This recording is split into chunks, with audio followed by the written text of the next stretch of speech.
এখানে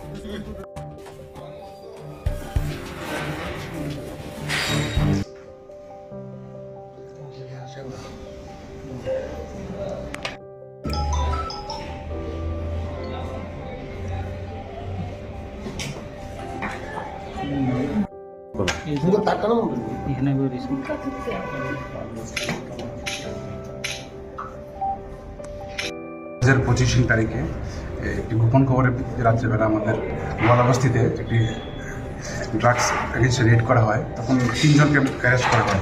তখন 2 জন লোক পালিয়ে যায়। এর মধ্যে একজন ছিল বাপি সরকার এবং রুম্য সরকার। তো তারা তখন থেকেই অ্যাবসকন্ডিং ছিল। তো তাদেরকে খুঁজে পাওয়া যাচ্ছিল না, বাড়িঘরে ছিল না। এর মধ্যেও বিভিন্ন রিপোর্ট তাদের বিরুদ্ধে আসছিল, বিভিন্ন সামাজিক কাজের সঙ্গে যুক্ত।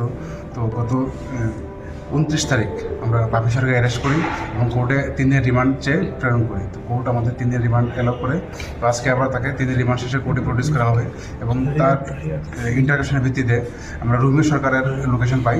সেই অনুযায়ী রুমিও সরকারকে কালকে অ্যারেস্ট করা হয়েছে এবং তারা 2 জনকে আমরা কোর্টে প্রেরণ করবো।